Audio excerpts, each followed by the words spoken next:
तो आज मैं आपके लिए सूर्यकांत त्रिपाठी द्वारा लिखी कहानी सुकुल की बेबी लेकर आई हूँ। तो यदि आप चैनल पर नए आए हैं तो चैनल को सब्सक्राइब कर बेल आइकन को क्लिक कर लें। चलिए शुरू करते हैं। बहुत दिनों की बात है, तब मैं लगातार साहित्य समुद्र मंथन कर रहा था, पर निकल रहा था केवल गरल। पान करने वाले अकेले महादेव बाबू, मतवाला संपादक, शीघ्र रतन और रंभा के निकलने की आस से आविराम मुझे मथते जाने की सलाह दे रहे थे। अद्यपि विष की ज्वाला महादेव बाबू की अपेक्षा मुझे ही अधिक जला रही थी। फिर भी मुझे एक आश्वासन था कि महादेव बाबू को मेरी शक्ति पर मुझसे भी अधिक विश्वास है। इसी पर वेदांत विषयक नीरस एक सांप्रदायिक पत्र का संपादन भार छोड़कर मनसा वाचा कर्मणा सरस कविता कुमारी की उपासना में लगा। इस चिरंतर का कुछ ही महीनों में फल प्रत्यक्ष हुआ।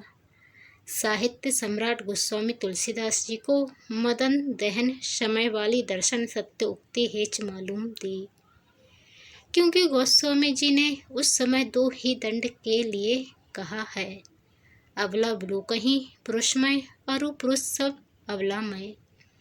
पर मैं घोर सुसुप्ति के समय को छोड़कर बाकी स्वप्न और जागृत के समस्त दंड ब्रह्मांड को अवाल में देखता था। इसी समय दरबान ने मेरा नाम लेकर किसी से पूछा है। मैंने जैसी वीणा झनकार सुनी, सारे देह पुलकित हो गई, जैसे प्रसन्न होकर पीयूष वर्षी कंठ से साक्षात कविता कुमारी ने पुकारा हो। बड़े अपनाव से मेरा नाम लेकर एक साथ कालिदास, शेक्सपियर, बंकिम चंद्र और रविंद्रनाथ की नायिकाएं दृष्टि के सामने उतर आईं। आप ही एक निश्चय बंध गया। यह वही है जिन्हें कल कॉर्नवालिस एक्सपायर पर देखा था। टहल रही थी, मुझे देखकर पलकें झुका ली थी। कैसी आंखें वे, उनमें कितनी बातें। मेरे दिल के साफ आईने में सच्ची तस्वीर उतर आई थी और मैं वायु वेग से उनकी बगल से निकलता हुआ उन्हें समझा आया था कि मैं एक अत्यंत सुशील, सभ्य, शिक्षित और सच्चरित्र युवक हूँ। बाहर आकर गेट पर एक मोटर गाड़ी देखी थी। जरूर वह उन्हीं की मोटर थी। उन्होंने ड्राइवर से मेरा पीछा करने के लिए कहा होगा। उससे पता मालूम कर, नाम जानकर मिलने आई है। अवश्य है, वैथुन कॉलेज की छात्रा हैं। उसी के समान मिली थी। कविता से प्रेम होगा। मेरे छंद की स्वच्छंदता कुछ आई होगी इनकी समझ में, तभी बाकी समझने के लिए आई हैं। उठकर जाना अपमानजनक जान पड़ा। वहीं से दरबान को ले जाने की आज्ञा दी। अपना नंगा बदन याद आया। ढकता कोई कपड़ा न था। कल्पना में सजने की तरह तरह के सूट याद आए, पर वास्तव में दो मैले कुर्ते थे। बड़ा गुस्सा लगा प्रकाशकों पर। कहा, नीच हैं, लेखकों की कदर नहीं करते। उठकर मुंशी जी के कमरे में गया। उनकी रेशमी चादर उठा लाया। कायदे से गले में डालकर देखा, फपती है या नहीं। जीने से आहट नहीं मिल रही थी। देर तक कान लगाए बैठा रहा। बालों की याद आई, उकस न गए हूँ। जल्द जल्द आईना उठाया, एक बार मुँह देखा, कई बार आंखें सामने रेल रेल कर, फिर शीशा बिस्तरे के नीचे दबा दिया। 100 की गेटिंग में रोड सामने करके रख दी। डिक्शनरी की सहायता से अंदर छिपा दी। फिर तनकर गंभीर मुद्रा से बैठा। आगंतुकों को दूसरी मंजिल पर आना था। जीना गेट से दूर था, फिर भी देर हो रही थी। उठकर कुछ कदम बढ़ाकर देखा।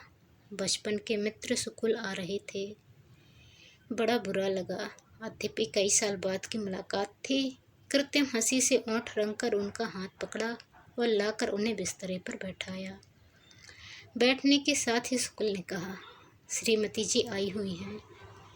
मेरी रूखी जमीन पर आषाढ़ का पहला दोगरा गिरा। प्रसन्न होकर कहा, अकेली हैं, रास्ता नहीं जाना हुआ? तुम भी छोड़कर चले आए। बैठो, तब तक मैं लिवा लाऊं। तुम लोग देवियों की इज्जत करना नहीं जानते। सुकुल मुस्कुराए। कहा, रास्ता न मालूम होने पर निकाल लेंगी। ग्रेजुएट हैं, ऑफिस में मतवाला की प्रतियां खरीद रही हैं। तुम्हारी कुछ रचनाएं पढ़कर खुश होकर। मैं चल ना सका, गर्व को दबाकर बैठ गया। मन में सोचा, कवि की कल्पना झूठ नहीं होती। कहा भी है, जहाँ न जाए रवि वहाँ जाए कवि। कुछ देर चुपचाप गंभीर बैठा रहा, फिर पूछा, हिंदी काफ़ी अच्छी होगी इनकी। हाँ, शुक्ल ने विश्वास के स्वर से कहा, ग्रेजुएट हैं। बड़ी श्रद्धा हुई ऐसी ग्रेजुएट देवियों से देश का उद्धार हो सकता है, सोचा, निश्चय किया। अच्छी चीज़ का पुरस्कार समय देता है। ऐसी देवी के दर्शनों की उतावली बढ़ चली, पर सभ्यता के विचार से बैठा रहा, ध्यान में उनकी अदृष्ट मूर्ति को भिन्न प्रकार से देखता हुआ। एक बार होश में आया, शुक्ल को धन्यवाद दिया। शुक्ल का परिचय आवश्यक है। शुक्ल मेरे स्कूल के दोस्त हैं, साथ पढ़े। उन लड़कों में थे जिनका यह सिद्धांत होता है कि सर कट जाए चोटी न कटे। मेरी समझ में सर और चोटी की तुलना नहीं आई। मैं सोचता था, पूंछ कट जाने पर जंतु जीता है, पर जंतु कट जाने पर पूंछ नहीं जीती। पूंछ में भी खाल है, खून है, हाड़ और मांस है, पर चोटी सिर्फ बालों की है। बालों के साथ कोई देह आत्मबोध नहीं। शुक्ल जैसे चोटी के एकांत उपासकों से चोटी की आध्यात्मिक व्याख्या कई बार सुनी थी, पर संग्रंथि वालों के वस्त्र में आध्यात्मिक इलेक्ट्रिसिटी का प्रकाश ना मुझे कभी देख पड़ा, ना मेरी समझ में आया। फलतः शुक्ल की और मेरी अलग अलग टोलियां हुई। उनकी टोली में वे हिंदू लड़के थे जो अपने को धर्म की रक्षा के लिए आया हुआ समझते थे। मेरी में वे लड़के जो मित्र को धर्म से बड़ा मानते हैं। अतः हिंदू, मुसलमान, क्रिस्तान सभी हम लोगों के मैदान भी अलग अलग थे। शुक्ल का खेल अलग होता था, मेरा अलग। कभी कभी मैं मित्रों के साथ सलाह करके शुक्ल की हॉकी देखने जाता था और सहर्ष, सुविस्मय, सप्रसन्न, सक्लेव और सनयन विस्तार देखता था। शुक्ल की पार्टी की चोटियाँ स्टिक बनी हुई प्रतिपद गति की ताल ताल पर सर सर से हॉकी खेलती हैं। वली मोहम्मद कहता था, जब ये लोग हॉकी में नाचते हैं तो चोटियाँ सर पर ठेका लगाती हैं। फिलिप कहता था, see the hunter of the east has caught the hindoos in a noose of hair. देखो, पूरब के शिकारी ने हिंदुओं के सर को बालों के फंदे में फंसा लिया है। इस तरह शिक्षा विस्तार के साथ साथ शुक्ल का शिक्षा विस्तार होता रहा। किसी से लड़ाई होने पर शुक्ल चोटी की ग्रंथि खोलकर बालों को पकड़कर ऊपर उठाते हुए कहते थे, मैं चाणक्य के वंश का हूँ। धीरे धीरे प्रवेशिका परीक्षा के दिन आए। शुक्ल की आंखें रक्त मुकुल हो रही थीं। एक लड़के ने कहा, शुक्ल बहुत पढ़ता है।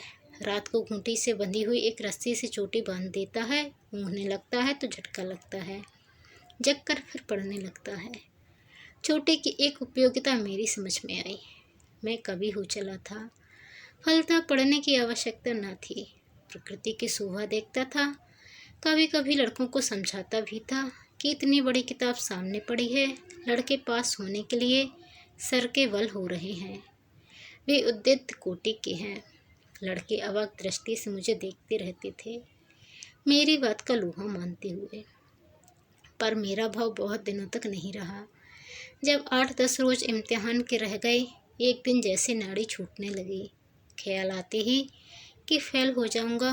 प्रकृति में कहीं कविता न रह गई। संसार के प्रिय मुख विकृत हो गए। पिताजी की पवित्र मूर्ति प्रेत की जैसी भयंकर दिखी। माता जी की स्नेह की वर्षा में अविराम बिजली की कड़क सुनाई देने लगी। वंश मर्यादा की रक्षा के लिए विवाह बचपन में हो गया था। नवीन प्रिया की अभिन्नता की जगह बंकिम द्रंगों का वैमनश हलाहल क्षिप्त होने लगा। पुरजनों के प्रगाढ़ परिचय के बदले प्राणों को पार कर जाने वाली अवज्ञा मिलने लगी। इस समय एक दिन देखा, शुक्ल की क्षीण मुख पर अध्याश्वय की प्रसन्नता झलक रही थी। किताब उठाने पर और भय होता था, रख देने पर दूने दबाव से फैल हो जाने वाली चिंता। फलतः कल्पना में पृथ्वी अंतरिक्ष पार करने लगा। कल्पना की वैसी उड़ान आज तक नहीं उड़ा। वह मसाला ही नहीं मिला। अंत में निश्चय किया, प्रवेशिका के द्वार तक जाऊंगा, धक्का न मारूंगा, सब लड़के की तरह लौट आऊंगा। अस्तु, सबके साथ गया और और लड़कों ने पूरी शक्ति लगाई थी। इसलिए परीक्षा फल के निकलने से पहले तरह तरह से हिसाब लगाकर अपने अपने नंबर निकालते थे। मैं इसलिए निश्चित था कि मैं जानता था गणित का नीरस कॉपी को पद्माकर के चूहे चुहाती कविताओं से मैंने सरस कर दिया है। फलतः परीक्षा समुद्र तट से लौटते वक्त दूसरे तो रिक्त हस्त लौटे। मैं 2 मुट्ठी बालू लेता आया। घर में माता पिता पत्नी परिजन पुरजन सबके लिए आवश्यकता अनुसार उसका उपयोग किया। मेरे अविचल कंठ से यह सुनकर कि सूबे में पहला स्थान मेरा होगा अगर ईमानदारी से पर्चे देखे गए, लोग विचलित हो उठे। पिताजी तो गर्व से गर्दन उठाए रहने लगे, पर ज्यों ज्यों फल के दिन निकट होते आए मेरी आत्मा की वल्लरी सूखती गई। वह जगह मैंने नहीं रखी थी कि पिताजी 1 साल के लिए माफ़ कर देते। घर छोड़े बगैर निस्तार न देख पड़ा। एक दिन माताजी ने मुझसे कहा, जगतपुर के जमींदारों ने बारात में चलने के लिए बुलाया है और ऐसा कहा है जैसे मेरे गए बगैर बारात की शोभा न बन पड़ती हो। जमींदारों के आमंत्रण से माताजी छलक उठी। पिताजी को पुकार कर कहा, सुनते हो, तुम्हारे सपूत जमींदारों के यहाँ उठने बैठने लगे हैं। बारात में चलने का न्योता है। पिताजी प्रसन्नता को दबाकर बोले, तो चला जाए, जो कहे कपड़े बनवा दो और खर्चा दे दो। एकांत में पत्नी जी मिली, बड़ी तत्परता से बोली, वहाँ नाच देखकर भूल न जाइएगा, राम भजो। मैंने कहा, कौ सूर प्रभवो वंश कब चाप पेश्यामती। मैं इसका मतलब भी समझूं। वह एक कदम आगे बढ़कर बोली, मन में निश्चय कर कि तुलना में मैंने उन्हें श्रेष्ठ बतलाया है, समझकर मैंने कहा, कहाँ तुम्हारी बांस सी कोमल दुबली देह से सूरज का प्रकाश, कहाँ वह जहर की भरी मोती रंडी। चलो कहकर वह गर्भगुरु कवन से काम को चल दी। समय पर कपड़े बने और खर्चा भी मिला। पश्चात यथा समय जगतपुर के जमींदारों की बारात के लिए रवाना होकर कुछ दूर से राह काटकर ऐन गाड़ी के वक्त मैं स्टेशन पहुंचा। वहां से ससुराल का टिकट लिया। रास्ते भर में खांसी मुहर्रमी सूरत बना ली। ससुराल वाले देखते ही दंग हो गए। ससुर जी, सासू जी और लोग घेर कर कुशल पूछने लगे। मैंने उखड़ी आवाज़ में कहा, गांव में एक खेत के मामले में फौजदारी हो गई है, दुश्मनों के कई घायल हुए हैं, इसलिए पिताजी की गिरफ्तारी हो गई है। गिरफ्तार होते वक्त उन्होंने कहा है अपने ससुर जी के विवाह के करार वाले बाकी 300 रुपये लेकर दूसरे दिन जिले में आकर जमानत से छुड़ा लेना। ससुर जी सन्ने हो गए, सासू जी रोने लगी और लोगों को काट मार गया। ससुर जी के पास रुपए नहीं थे, पर सासू जी घबराई कि ऐसे मौके पर मदद न की जाएगी तो त्रिपाठी जी कैद से छूटकर अपने लड़की की दूसरी शादी कर लेंगे। इस विचार से नत, करधनी, पायजेब आदि कुछ गहने रेहन कर 150 रुपये मुझे देती हुई बोली, बच्चा इससे ज़्यादा नहीं हो सका, हम तो तुम्हारी सदा की ऋणी हैं, फिर धीरे धीरे पूरा कर देंगे। त्रिपाठी से हाथ जोड़कर हमारी प्रार्थना है। मैंने संतावना दी कि बाकी रुपए लेने मैं उनके घर कभी ना आऊँगा। एक विपत्ति की बात थी, वह इतने से टल जाएगी। सासू जी मारे आनंद के रोने लगी। मैंने बड़ी भक्ति से उनके चरण छुए और यथा समय स्टेशन आकर कलकत्ते का टिकट कटाया। यहाँ मेरे नए जीवन की नींव पड़ी। अखबारों में देखा, शुक्ल प्रथम श्रेणी में पास हुआ है। 4 साल बाद वह BA हुआ, MA हुआ। मैं मालूम करता रहा, अच्छी जगह पाई। अब परीक्षा समाप्त कर परीक्षक है। मैं ज्यों का त्यों, एक बार धोखा खाकर बराबर धोखा खाता रहा। एक परीक्षा की तैयारी ना करके कभी पास ना हो सका। कितनी परीक्षाएं दी, तब से यह आज शुक्ल से मेरी मुलाकात है। एक बार सारा इतिहास मेरे मस्तिष्क में चक्कर लगा गया। अब वह पिताजी नहीं, माताजी नहीं, पत्नी नहीं, केवल मैं हूँ और परीक्षा भूमि, सामने प्रश्नों की अगणित तरंगमाला। मैं विचार में था। जब आँख खुली, साकार सुघरता मेरे सामने थी, अविचल दृष्टि से मुझे देखती हुई। अंजलि बांधकर नमस्कार किया, ललित अंग्रेजी में संवर्धित करते हुए, गुड मॉर्निंग, पोएट ऑफ वर्ष लिवरे। मैं उठा, नमस्कार कर शुक्ल के नज़दीक वाली कुर्सी पर बैठने के लिए बड़े अदब से हाथ बढ़ाकर बताया। वह खड़ी थी, लहराती हुई मंदगति से चली। बैठकर मुझे देखकर मुस्कुराती हुई बोली, आप खूब लिखते हैं। प्यासा मृग मरीचिका के सरोवर का व्यंग नहीं समझता। मुझे यह पहली तारीफ मिली थी। इच्छा हुई जाऊं, महादेव बाबू को भी बुला लाऊं, कहूं कि अब अमृत निकलने लगा है, चुल्लू बांधकर चलिए। लेकिन अभी उतने अमृत से मुझे भी आघाव न हुआ था। बैठा हुआ एकांत भक्त की दृष्टि से देखता रहा। रक्त अधरों के करारों से अमृत का निर्झर बहा। वह बोली, शुक्ल आपकी कविता नहीं समझते, मैं समझाती हूँ। शुक्ल न रह सके, कहा, ऐसा समझना वास्तव में कहीं नहीं देखा।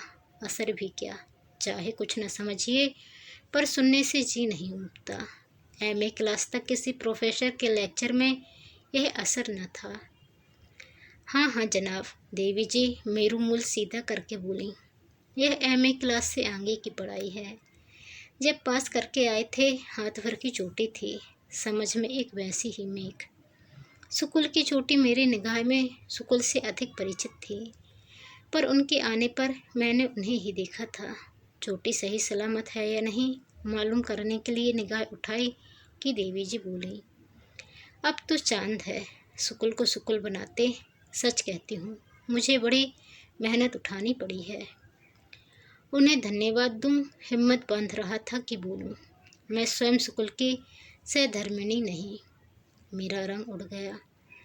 मुझे देखकर मेरे ज्ञान पर हंसकर जैसे बोली, शुक्ल स्वयं मेरे सहधर्मी हैं। मैं साहित्यिका को ताज्जुब की निगाह से देखने लगा। इतने पर उनकी कृपा की दृष्टि मुझ पर पड़ी। बोली, मैं आपको भी सहधर्मी बनाना चाहती हूँ। मैं चौंका, सोचा क्या यह द्रौपदी वाला धर्म है। देवी जी ने कलाई वाली घड़ी देखी और उठकर खड़ी हो गई। भौहें चढ़ाकर बोली, बहुत देर हो गई, चलिए आपको लेने आई थी, टैक्सी खड़ी है। फिर बढ़कर मेरे कंधे पर हाथ रखकर बड़े ही मधुर स्वर से पूछा, आप मुर्गे तो खाते हैं। मैंने शुक्ल को देखा। शुक्ल सिर्फ मुस्कुराए। समझकर मैंने कहा, मेरा तो बहुत पहले से सिद्धांत है। वह चली। मैं भी उसी तरह चद्दर ओढ़े शुक्ल के पीछे चला। रास्ते भर तरह तरह के विचार लड़ते रहे। समाज में इतनी आज़ादी नहीं, स्त्री के लिए तो बिल्कुल नहीं। मुर्गी की किसी तरह नहीं चल सकती। मैं खाता हूँ छिपा कर। क्या यह स्त्री? पर शुक्ल तो शुक्ल है। शुक्ल का घर आ गया। एक छोटा सा 2 मंजिला मकान, इधर उधर बंगालियों की बस्ती, जगह जगह कूड़े के ढेर, ऊपर मछलियों के सेलहर बदबू आती हुई। हम लोग उतरे। भीतर बैठते दाहिने हाथ एक छोटा सा बैठका, 1-1.5 साल के बच्चे को दासी खिलाती हुई। श्रीमती जी को देखकर बच्चा मामा करता हुआ उतावला हो गया। दोनों हाथ फैलाकर माँ के पास आने के लिए कूदकर दासी की गोद में लटक रहा। लेकर देवी जी प्यार करने लगी। शुक्ल ने दासी को मकान खोलने के लिए कुंजी दी। एक सहृदय बात कहना चाहिए, सोचकर मैंने कहा, भूखा है, शायद दूध पीना चाहता है। देवी जी ने सोडसी की कटाक्ष से देखा, कहा, दासी पिला देगी। मैंने पूछा, क्या यह आपका बच्चा नहीं है? हंसकर बोली, मेरा है क्यों नहीं, पर दूध मेरे नहीं होता। मैंने निश्चय किया, शिक्षित महिला है, यौवन है, अभी मातभाव नहीं आया, इसलिए दूध नहीं होता। मन में विधाता को धन्यवाद देता रहा। चलिए, वह बोली, ऊपर चलें, एकांत में बातें होंगी। शुक्ल बाजार जाएंगी मुर्गी लेने। बच्चे को फिर दासी के हवाले कर दिया। मैं उनके पीछे चला, यह सोचता हुआ कि एकांत में सहधर्मी बनाने का प्रस्ताव न हो। चित्त को काबू में न कर सका। वह पुलकित होता रहा। यह कुछ सजा हुआ शयन कक्ष था। बैठिए कहकर वह स्टोव जलाने लगी। मैं आईने में उनकी पंप करती हुई तस्वीर देखता रहा। चाय पान और सिगरेट मेज पर लगाकर बैठी। प्लेट पकड़कर मेरा प्याला बढ़ाती हुई मधुर कंठ से बोली, शौक कीजिए। विनम्र भाव से मैंने दूसरी ओर वाली बाट पकड़ी और आंखों में ही उन्हें धन्यवाद दिया। निगाहें नीची कर मुस्कुराती हुई उन्होंने अपना प्याला होंठों से लगाया। आधी चाय चुक जाने पर पूछा, आप मेरे सहधर्मी हैं तो? पेट में उतनी ही चाय से समंदर लहराने लगा, ऊपर तूफान। श्याम तट पर भावों के कितने सजे सुदृढ़ मकान उड़ गए। ऐसी खुशी हुई। कहा, आप लेकिन शुक्ल की बीबी हैं? हाँ हूँ। फिर मैं कैसे बीबी बना सकता हूँ? ऐसा धर्म संकट जीवन में कभी नहीं पड़ा। मेरा सारा समंदर सूख गया, तूफान न जाने कहाँ उड़ गया, सिर्फ रेगिस्तान रह गया जो इस ताप से और तपने लगा। मुझे चुपचाप बैठा अनमिल दृष्टि से देखता हुआ देखकर वह बोली, आप बुरा न माने, मैंने देखा है मर्दों में एक पैदाइशी नासमझी है। वह खास तौर से खुलती है जब औरतों से भी बातचीत करते हैं। मान लेने में ही बचत मालूम दी। मैंने कहा, जी हाँ, औरतों के सामने उनकी समझ काम नहीं करती। हाँ, वह बोली, शुक्ल को आदमी बनाती बनाती मैं हार गई। बीबी को ही लीजिए। बीबी तो मैं शुक्ल की भी हो सकती हूँ ही, आपकी भी हो सकती हूँ। मैं सूख तो गया पर प्रसन्नता फिर आई। मैंने बिना कुछ सोचे एक उद्रेक में कह दिया, हाँ, आप नहीं समझे। वह बोली, आप साहित्यिक हैं तो क्या, फिर भी शुक्ल के दोस्त हैं। बीबी की बहुत व्यापकता है। जरूर, मैंने कहा। उन्होंने कान न दिया, कहती गई, छोटी बहन, भतीजी, लड़की, भयहू, छोटे भाई की स्त्री, सबके लिए बीबी शब्द आता है।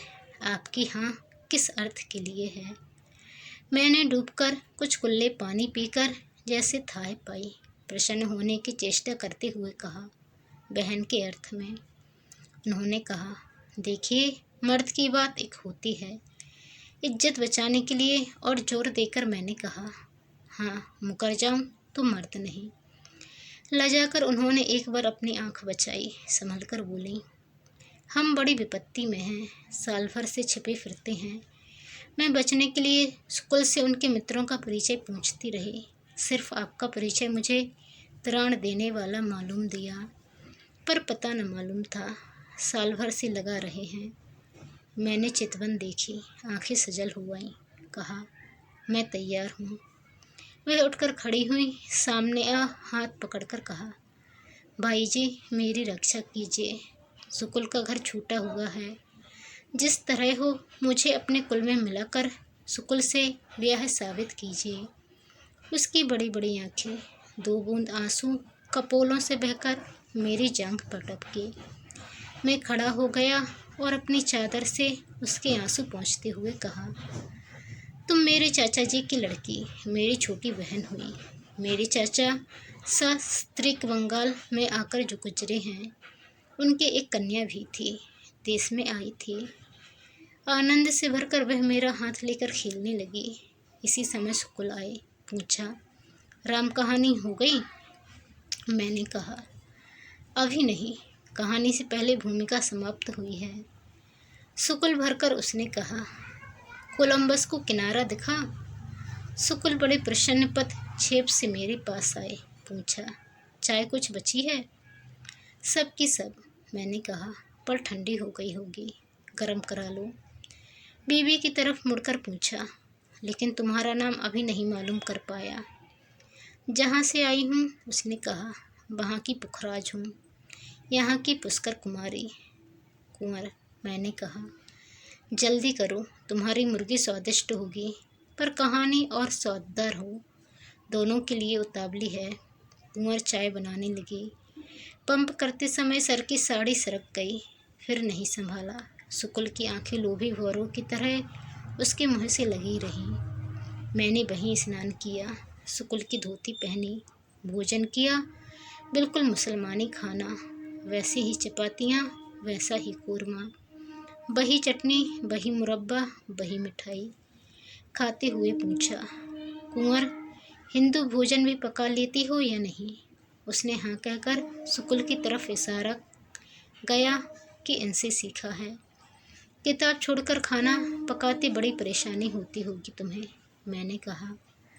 शुक्ल के लिए मैं सब कुछ सह सकती हूँ, उसने जवाब दिया। भोजन समाप्त हुआ। हम लोग उसी कमरे में गए। शुक्ल बच्चे को लिए हुए। पान खाते खाते मैंने कहा, अब देर न करो कुंवर। कुंवर एक बार नीचे गई, दासी से कुछ कहकर 2 मंजिले का दरवाज़ा बंद कर आई और अपनी कुर्सी पर बैठी। मैंने कहा, अब सुबह से शीघ्रम होना चाहिए। कुंवर बोली, मेरी माँ हिंदू है, लखनऊ के वाजपेयी खाले वाले घर की, मैं उन्हीं से हूँ। तब तो तुम कुलीन हो, मैंने कहा। तुम्हारे पिता का नाम? उसका नाम कौन ले, कुंवर बोली। आपके चाचा जी मेरे पिता हैं। कुंवर भर गई, रुककर संभलने लगी। बोली, वाजपेयी जी की एक ब्याह से संतुष्ट नहीं हुआ, दूसरी शादी की। तब मैं पेट में थी। वेहटा मेरा ननिहाल है, सिर्फ नानी थी। ईश्वर की इच्छा उनका देहांत हो गया। तब मेरी माँ ने ससुर को कई चिट्ठियाँ लिखवाईं, पर उन्होंने खबर न ली। घर में किसी तरह गुजरना हुई। तब लोटा थाली बेचकर उस खर्चे से माँ लखनऊ गई। घर में पैर रखते ससुर और पति ने तेवर बदले। पति ने कहा, इसके हमल है, हमारा नहीं। ससुर ने कहा, बच्चलन है, धर्म बिगाड़ने आई है। भली होती तो चली ना आती, वहीं के लोग परवरिश करते। पड़ोसियों की भी राय थी। सौत ने धरती उठा ली। एक रात को पति ने बाहें पकड़कर निकाल दिया। माँ रास्तों पर मारी मारी फिरी। सुबह जिस आदमी ने उनके आंसू देखे वह मुसलमान था। उस वक्त माँ के दिल में हिंदू धर्म और भगवान के लिए कितनी जगह थी, आप सोच सकते हैं।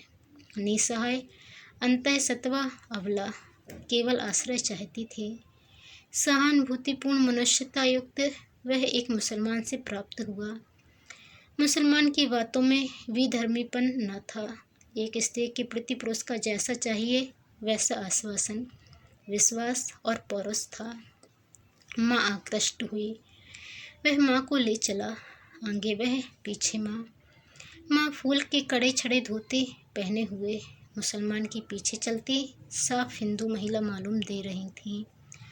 ऐसे वक्त एक आर्य समाजी की निगाह पड़ी। उसने पीछा किया।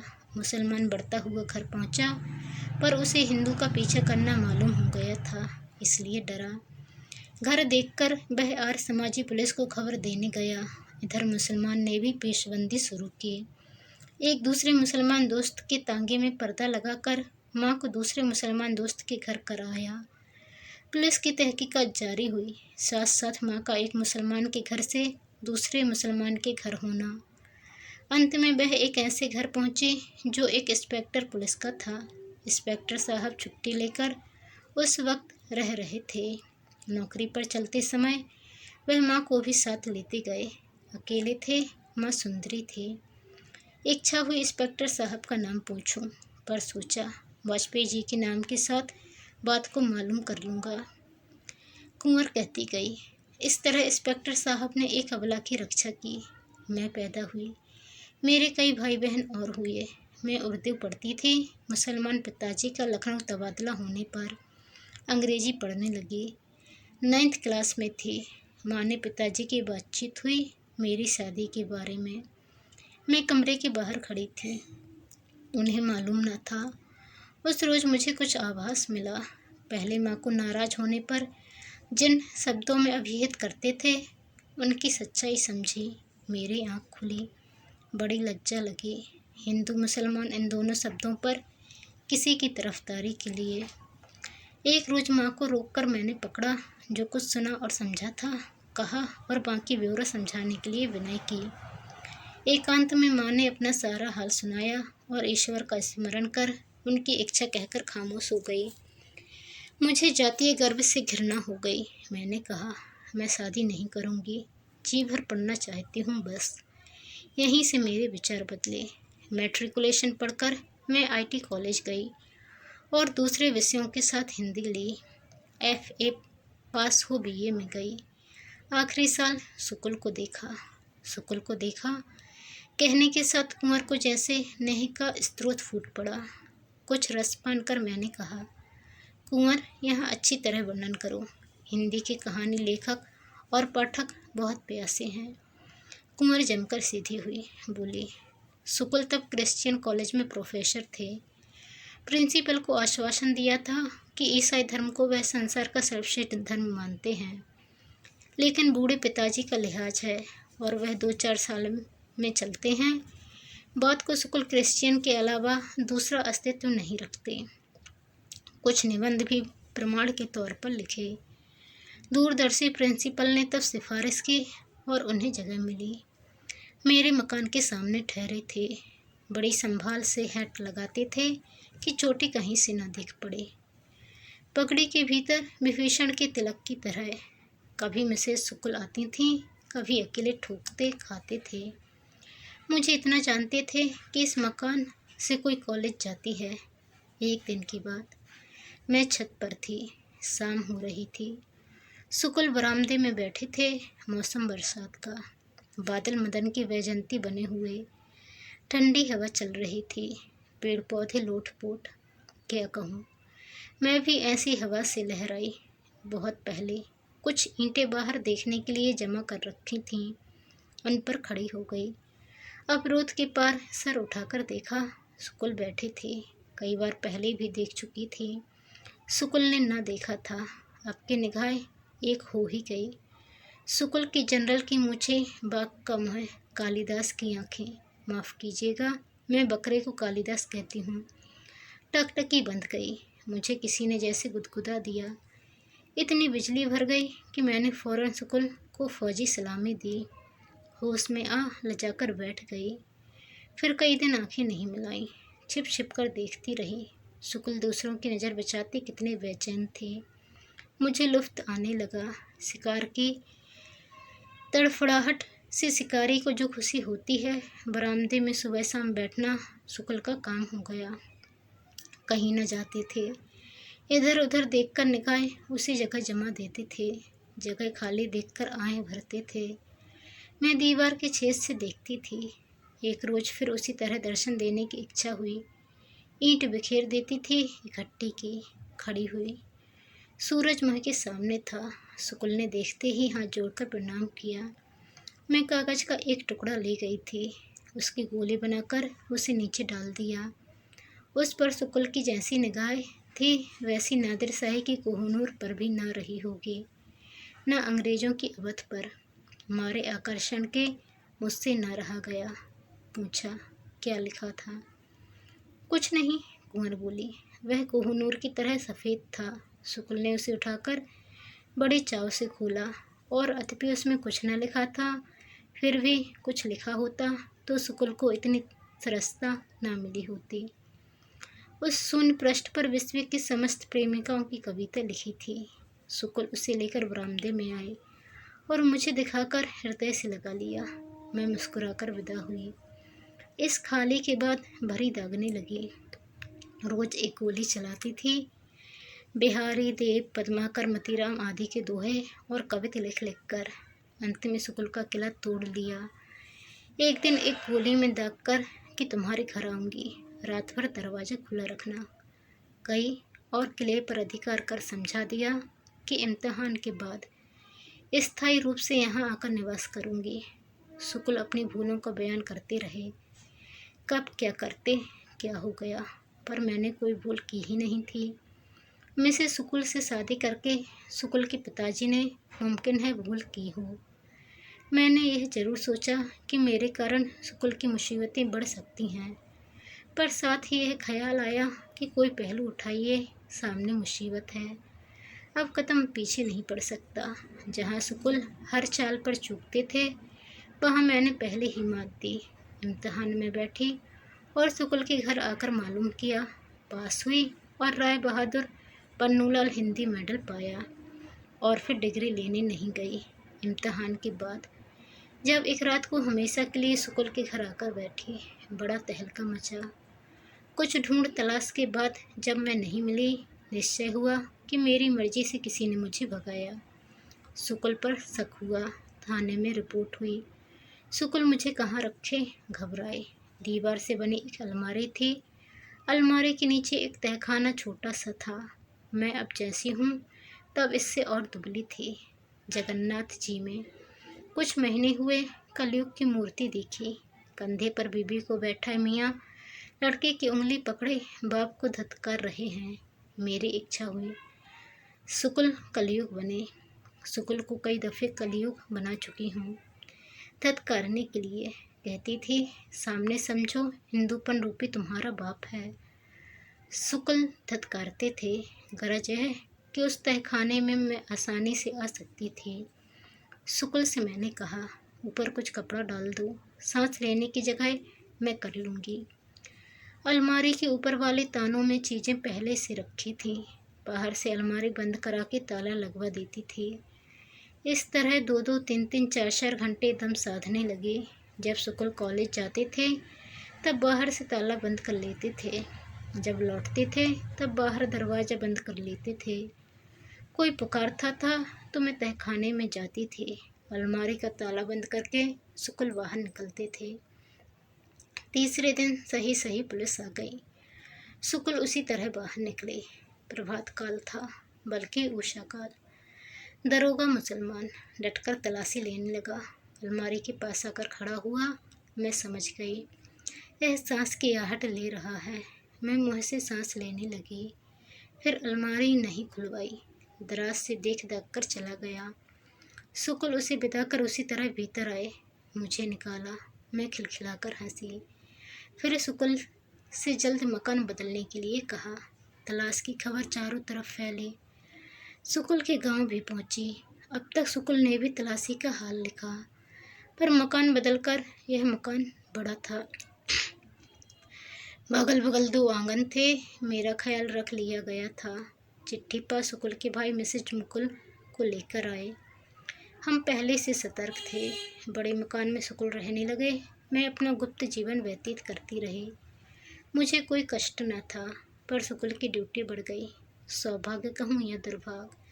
3-4 महीने रहकर मिसेज शुक्ल बीमार पड़ी और 7-8 दिन के बुखार में उनका इंतकाल हो गया। शुक्ल के भाई चले गए थे। इन्होंने फिर किसी को नहीं बुलाया। किसी तरह मित्रों की मदद से उनका अंतिम संस्कार कर दिया। शुक्ल से पूछकर मैं तुम्हारा हाल मालूम कर चुकी थी। जानती थी मुझे ही अपनी नाव खींचनी है, पर तुम्हारा पता मालूम न कर सकी। इतनी ही चिंता रह रहकर होती थी। मिसेस शुक्ल के रहते मैंने मिस्टर शुक्ल को तुम्हारे गांव भेजा था। तुम ही जैसे मेरे सहारा हो सकते थे।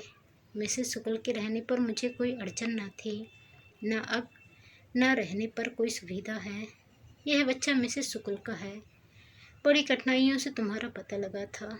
मिसेस शुक्ल के गुजरने पर हम लोगों को विवश होकर लापता होना पड़ा। पास इतना धन था कि 1-1.5 साल का खर्च चल जाए। इतने दिनों बाद हमारी साधना सफल हुई। मैंने कुंवर को धन्यवाद दिया। कलकत्ते में ही उसका विवाह कर दूंगा, यह आश्वासन देकर उससे विदा ली। सेठ जी बैठे थे। एकांत में ले जाकर यह हाल उनसे कहा। वह सहमत हो गए। कहा, मगर मुंशी जी से न कहिएगा, उनके पेट में बात नहीं रहती। शुभ मुहूर्त में विवाह की तैयारियां होने लगी।